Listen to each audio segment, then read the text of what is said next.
there was that one place I always thought about, and I just wanted to be there with you. The place that no eye has ever seen, the place that no heart has ever perceived. I had a great feeling inside of me. Assalamualaikum warahmatullahi wabarakatuh. Perkenalkan, nama saya Irma Linda dengan NIM 2210150. Video ini saya buat untuk memenuhi mata kuliah filsafat hukum yang diampu oleh Bapak Muammar SHMH. Di sini saya akan membahas tentang makalah saya yang berjudul Pandangan Filsafat tentang Keadilan. Latar belakang. Keadilan merupakan konsep fundamental dalam hukum. Hukum berfungsi untuk menegakkan ketertiban dan keadilan di masyarakat. Namun, konsep keadilan itu sendiri bersifat kompleks dan multidimensi.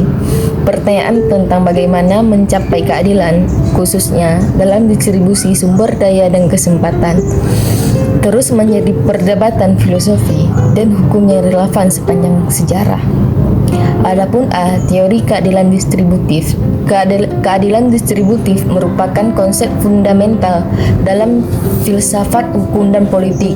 Pembahasan bagaimana kekayaan, sumber daya, dan kesempatan didistribusikan di antara anggota masyarakat.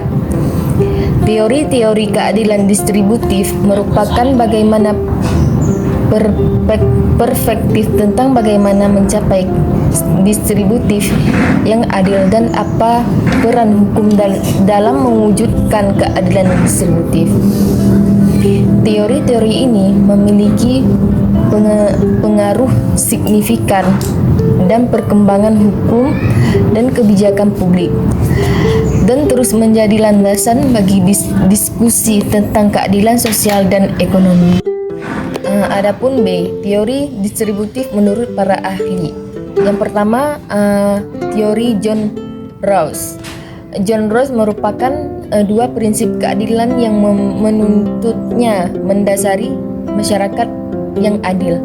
A. Prinsip keadilan pertama, setiap orang memiliki hak yang sama atas kebebasan dasar yang sama, yang paling luas, yang kompatibel dengan sistem kebebasan yang sama bagi orang lain.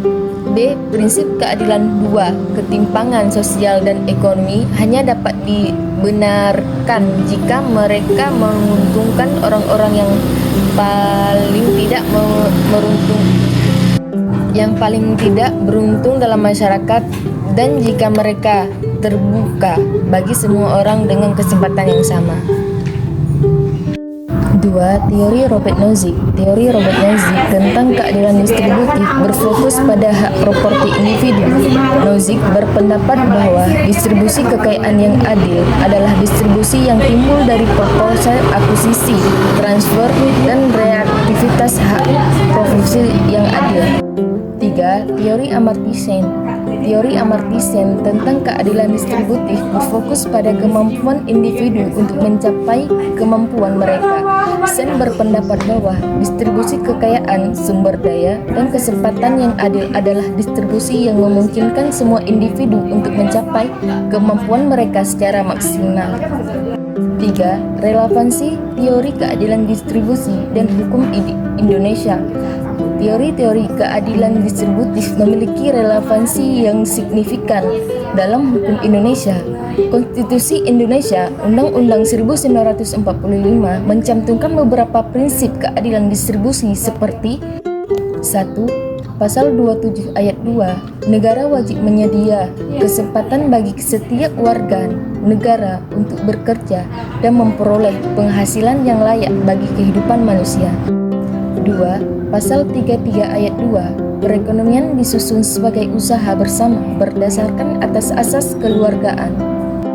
3. Pasal 34 ayat 1, fakir miskin dan anak-anak terlantar dipelihara oleh negara. Prinsip-prinsip keadilan distributif ini juga tercermin dalam berbagai peraturan perundang-undangan di Indonesia seperti 1. Undang-Undang Dasar Nomor 36 Tahun 2014 tentang Tenaga Kerja. 2. Undang-Undang Dasar Negara Nomor 38 Tahun 2014 tentang Jaminan Kesehatan. 3. Undang-Undang Dasar Nomor 35 Tahun 2014 tentang Pendidikan. D. Contoh penerapan teori keadilan distributif dalam hukum Indonesia.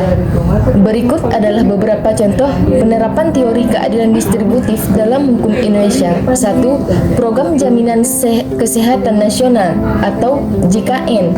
JKN merupakan program yang dirancang untuk memberikan akses universal kepada layanan kesehatan bagi seluruh rakyat Indonesia. Program ini didasarkan pada prinsip keadilan distributif yang bertujuan untuk memastikan bahwa semua orang terlepas dari pendapat atau status sosial mereka memiliki akses yang sama terhadap layanan kesehatan yang berkualitas. 2. Program Keluarga Harapan atau PKH. PKH merupakan program yang dirancang untuk membentuk keluarga miskin, keluarga dari siklus kemiskinan. Program ini memberikan bantuan tunai bersyarat kepada keluarga miskin dengan anak usia sekolah. Bantuan ini bertujuan untuk meningkatkan akses pendidikan dalam kesehatan bagi anak-anak miskin serta membantu keluarga miskin memenuhi kebutuhan dasar.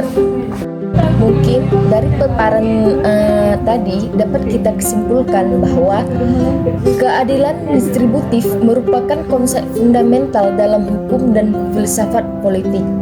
Teori-teori keadilan distributif menawarkan berbagai perspektif tentang bagaimana mencapai distributif kekayaan, distribusi daya, dan kesempatan yang adil dalam masyarakat. Teori-teori ini memiliki pengaruh signifikan dalam perkembangan hukum dan kebijakan publik. Kesimpulannya, keadilan distributif merupakan konsep fundamental dalam hukum dan filsafat politik. Teori-teori keadilan distributif menawarkan berbagai perspektif tentang bagaimana mencapai distribusi kekayaan, sumber daya, dan kesempatan yang adil dalam masyarakat. Teori-teori ini memiliki pengaruh signifikan dalam perkembangan hukum dan kebijakan publik dan terus menjadi landasan bagi diskusi tentang keadilan sosial dan ekonomi. Makalah ini telah membahas 3 teori keadilan distributif yang terkenal. Yang pertama, teori John Rawls. 2. Teori Nozick. 3. Amartya. Ketiga teori ini menawarkan perspektif yang berbeda namun saling melengkapi tentang bagaimana kekayaan sumber daya dan kesempatan distributif di antara anggota masyarakat.